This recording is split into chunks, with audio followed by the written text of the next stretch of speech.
why Hollywood does this and in what way these films have a connection oftentimes to the deep state or to the intelligence apparatus. One of the great examples of that is Ian Fleming.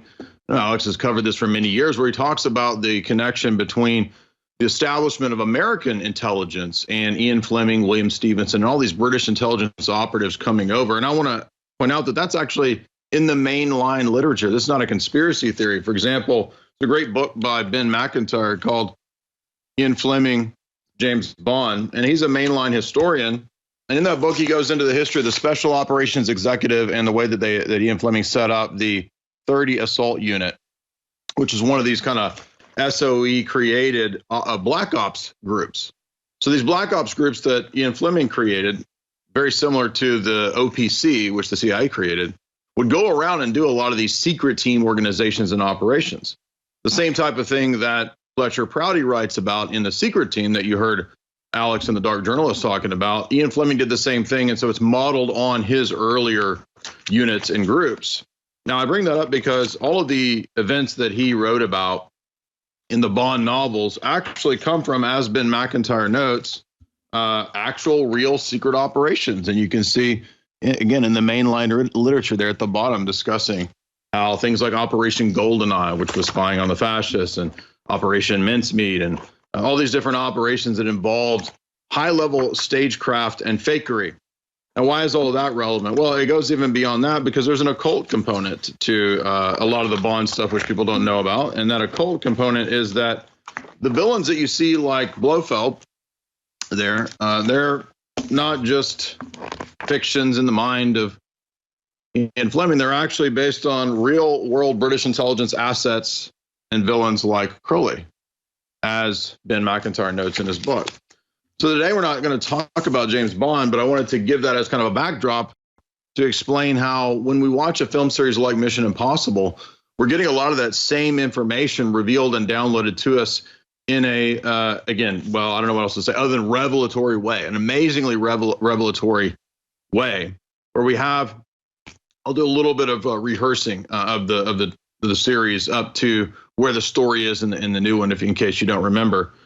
And then we'll switch over to analyzing the Barbie film, because I think people are wanting and craving movies that remind them of what it was like to go to the movies in the 1980s with action heroes and interesting plots and stories and villains and characters, because they had some kind of morality behind them. They weren't all propaganda. There were propaganda elements, sure, in every movie going back to the beginning of the camera, but it wasn't as preachy and just dominated by social justice as it is today. And I don't know exactly the motivations behind everything that's going on with these films and why they're so revelatory. They're all very relevant. Every one of these has some element that pertains to modern day terror, war on terror, modern day psychological operations with the scamdemic. And then now, as we're going to see, the AI, chat GPT, et cetera, rollout, and how this is going to be used to essentially control at a mass scale through mass algorithmic predictive programming. Now, again, if you don't remember, predictive programming is the idea that there is a way to prepare the public and propagandize them and seed ideas way ahead of time as a conditioning process. One of the earliest versions of this, I mean, you could go back to the ancient world with literature, but one of the earliest versions of this in the modern era is the spy novel itself. In fact, most of the early spy novel writers, and this is actually a book written by a CIA guy, it's called The Great Game, Myths and Reality of Espionage from Frederick Hitz. And this is a whole book about the overlap between the spy world and the reality of spy fiction that underlies that world, how many of those writers were themselves operatives, especially in British intelligence. So again, that happened because you couldn't talk about it due to the Official Secrets Act in the UK. So how would you talk about your exploits, your adventures, your sabotage and so forth if you couldn't talk about it openly? Well, you write a fiction story. So the beginning of this in the modern era is British spy fiction. Then we find out that the same model of the American intelligence establishment, it comes out of the British establishment. In fact, Ben McIntyre in the book even mentions that about Ian Fleming, that he helped to set up the CIA, the OSS and CIA with Bill Donovan. And that was all done on purpose because it's serving that higher level Milner, Rothschild elite. That is the elite that is setting up our private intelligence establishment. They don't work for the people or for the government ultimately. They answer to a higher power, especially the Rockefeller family, who had an amazing level of power and influence when it came to the setting up of this deep state. I mean, they were one of the key players for the American deep state. So to get back to the story of Mission Impossible, this whole franchise. This franchise is actually based on, and you can go back to the original old spy show in like the 60s. I mean, it's based on the figure of E. Howard Hunt.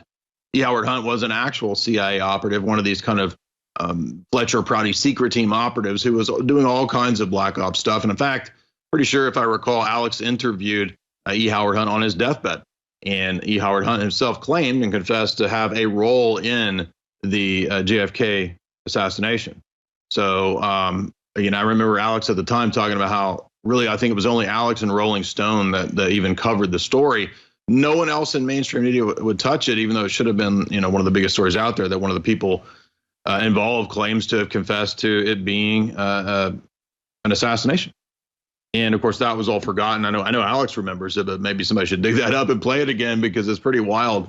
But the character that Tom Cruise plays, Ethan Hunt, is based on the real figure of E. Howard Hunt, the real operative. In fact, the smoking man in the X-Files, if you remember the villain of the X-Files, he's also based on E. Howard Hunt, as one of the episodes demonstrates.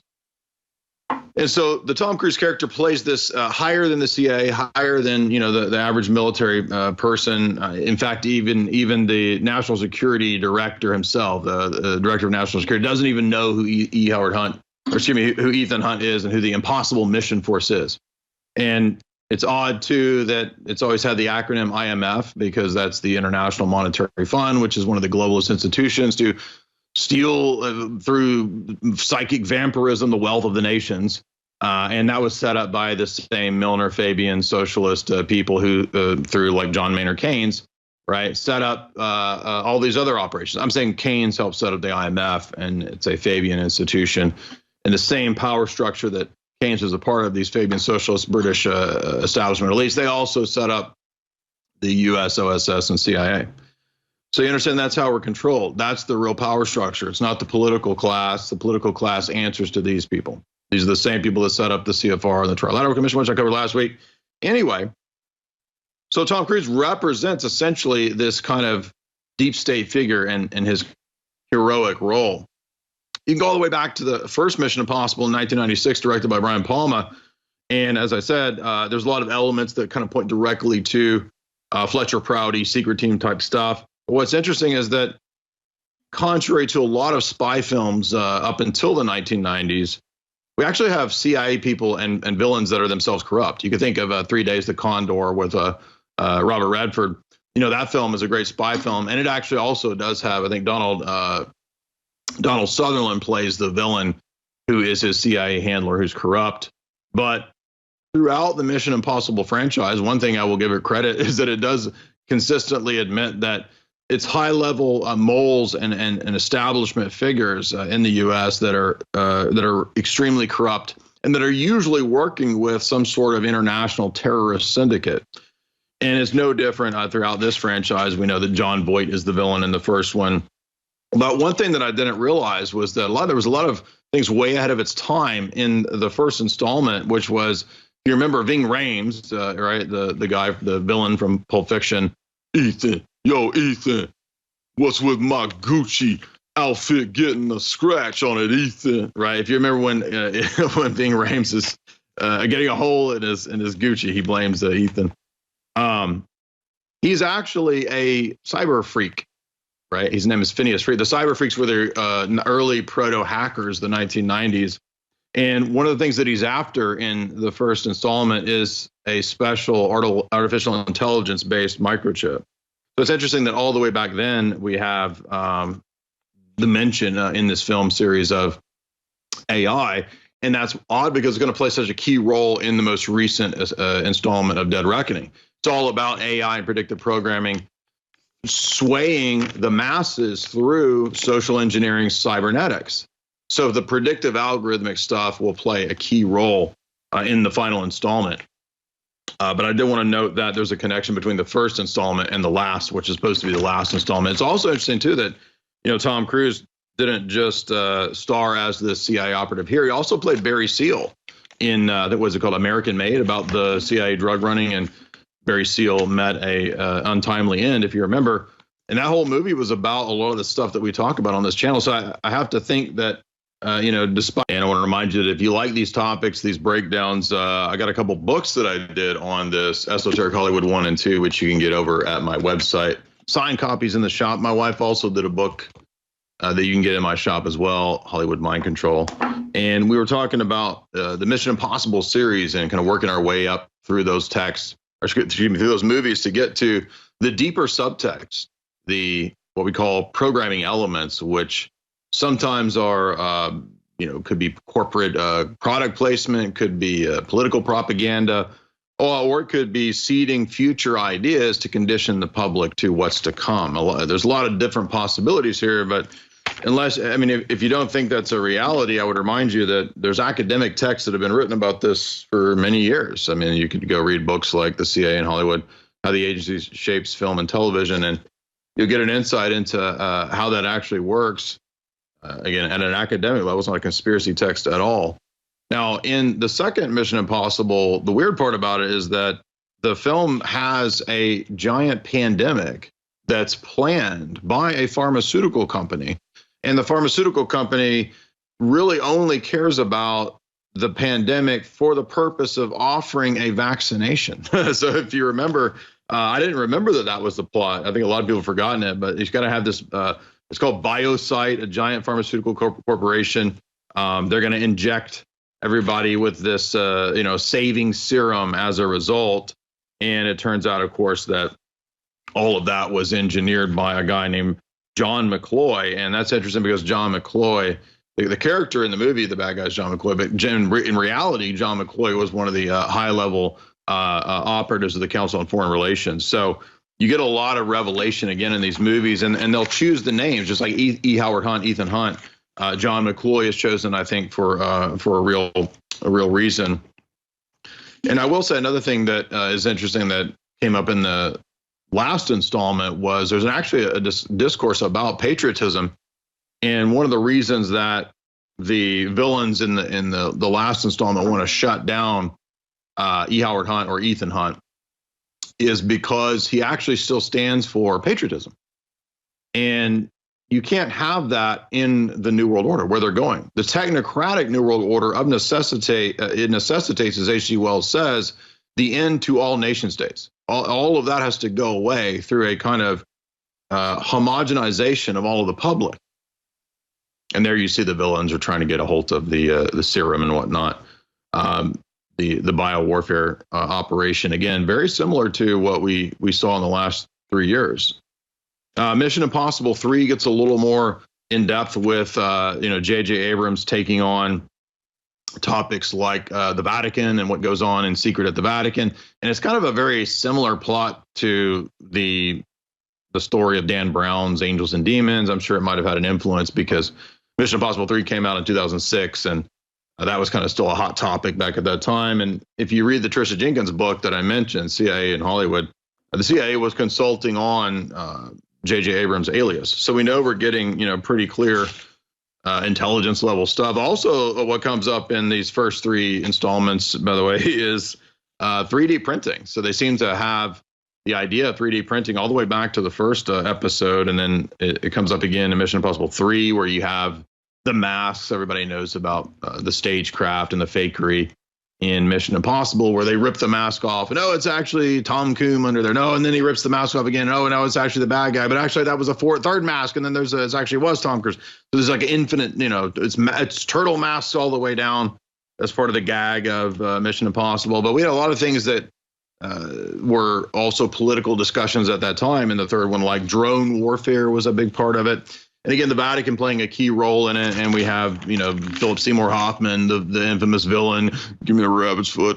Give me the rabbit's foot. You have a wife. I'm going to hurt her. You have a girlfriend. I'm going to find her. I'm going to hurt her. I just had to throw in my Philip Seymour Hoffman impression there, because he only has like 3 lines in the whole movie. So it's like his 3 lines are just, give me the rabbit's foot. I'm going to hurt her. Mission Impossible 4, we get Cold War resurgence ideas, which is interesting because we've seen a revival of this proxy war with Russia now, right? I mean, this was 2011. We get a Swedish villain physicist who is a radical depopulation advocate.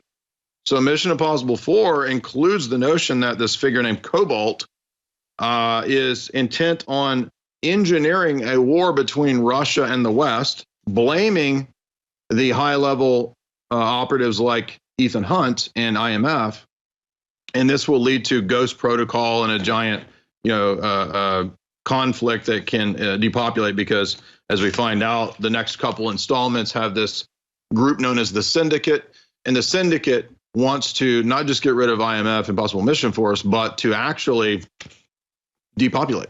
They think that the only way to get out of the problems of the world are to bring about a reset. Yes, they actually use the terminology of reset. I don't remember if it's in 5 or 6, but the Syndicate actually turns into a weird pseudo-messianic cult where they have 12 apostles and this one rabid environmentalist, an environmentalist freak who wants to get rid of the humans. And again, throughout a lot of these later installments, it's actually corrupt people within the establishment, the CIA, senators and others who have been corrupted by this international depopulation organization. Guess what? That's all real. I mean, here is, these Tom Cruise movies telling you how the world really runs. I mean, we know this going back to the Ian Fleming stories about the international elite figure that are represented by people like Blofeld. And here we have it. Yeah, you've got the same type of thing with senators, congresspeople, others who have been compromised, who have been blackmailed and so forth to go along with this syndicate, this rogue nation. And so what's interesting is that when Rogue Nation came out, for example, Mission Impossible 5, there was a lot of discussions of that the global order would have to target the rogue nations. But in reality, there's a rogue nation, an elite syndicate above the nation state that runs the syndicate. So again, in a way, you could say it's actually more revelatory in the Mission Impossible series than even what we find in the Bond films. The Bond films, the last few, they had some revelations about, the Five Eyes, Nine Eyes nations and so forth, and the spying and surveillance and all that. But James Bond is still, British intelligence is still the hero saving us. And it's true that in this, it's, still, the intelligence elite that save us. But I will give it credit because throughout the Mission Impossible franchise, it's typically not the Russians that are the bad guys. It's not the Americans that are the bad guys. It's not even one or two rogue people within the CIA. It's actually an international syndicate that has compromised people in the U.S. government, and that's how they're able to run this operation. So pretty sophisticated, pretty revelatory, and to make it all come home to get to the main point of the last one. And of course, they split the last one up into 2. So we don't know exactly how the last one will end because it's a part 1 of 2. But in the last one, we have a spoiler alert, ChatGPT AI was rolled out. But here now it's a self-learning, self-adaptive artificial intelligence program, something like kind of a higher than Google or whatever, that's really collated all of the data of all of the internet's history into a giant sort of supercomputer framework, where it's not just doing that to do it, it's doing it to figure out potential outcomes in any potential situation. So what is Tom Cruise most likely to do when he's standing on top of a train and he's fighting a villain? Well, we've seen him do it in about 3 or 4 other Mission Impossible movies. So we could probably guess that he's going to jump from one cart to the next to grab John Voight's, butts or something when he's grabbing him in the first one, right? No, I'm joking, but in reality, in the real world, the real purpose of social media and all the metadata information collecting, big data and all that, isn't just to have a way to sell you a product. That's one level of it. There's a higher level, a deeper level, which is about the predictive programming, the predictive algorithmic tracking. Because if they know the likelihood of the choices that we're all going to make, right, not just choices based on our advertising preferences and consumerist goods, but choices as a whole. So in other words, it's not just about selling you something, but having your whole profile of your psychological makeup as an individual person. And then what are the likely options that you would choose in various situations? And if I know the likely options that you'll choose, and if I know your weaknesses and your likes and dislikes, I now know the means by which to, like a handler would compromise a person in an intelligence operation. Oh, this person has a weakness for, I don't know, for women. Oh, then we're going to compromise them in that way, you see, right? So the weakness is then known, and then they're compromised, and then they're handled and controlled. They're compromised. Now, the movie is about that, but not on the level of an individual operative compromising somebody. It's about the supercomputer AI having a profile of every human being. And through all of the research that cybernetics and MIT and Norbert Wiener and all these people have done for many, many decades, figuring out how to tweak the information in the feedback loop that comes to you through all the social media and through the feed to steer you in a certain direction. In fact, do you remember when Facebook some years ago came out with an admission that, oh, we have been secretly doing a psychological experiment on a lot of our users? Yeah, that's called social media. The whole thing is a psychological experiment to learn how to steer you in a certain direction. Then we had a whole crop of social media engineers, people like Jason Lanier, come out and give testimony and talk about how it was all geared towards steering the public in certain directions based on all of this stuff. Guess what? That's what the movie's about. But it's not just about steering you in certain directions.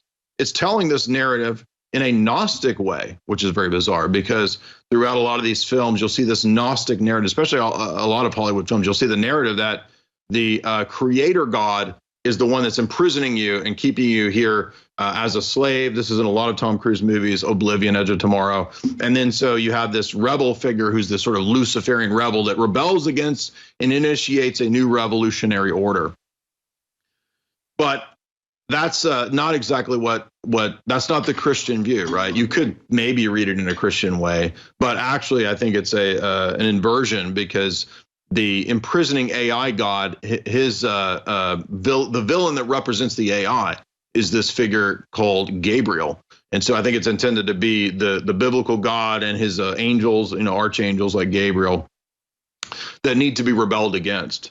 Regardless, though, it's actually a movie that on the geopolitical level is telling us really what's going on and how we're being controlled. And I think we should have all seen this with the Twitter files coming out, that it's not just Twitter, but the rest of the big tech social media organizations aren't just censoring. They're doing the exact same thing the movie has the AI doing, which is steering people based on their profile, their makeup, their weaknesses. Now I want to move next to the Barbie film, because you might think, well, these are two totally different things. What do they have in common? Well, they actually have a lot in common. I mean, obviously they have big differences. They're totally different movies. I think one reason that Mission Impossible is so successful is that, just like Sound of Freedom, is that people are tired of these social justice preachy movies. And we don't like having these messages constantly rammed down our throat. People want strong male actors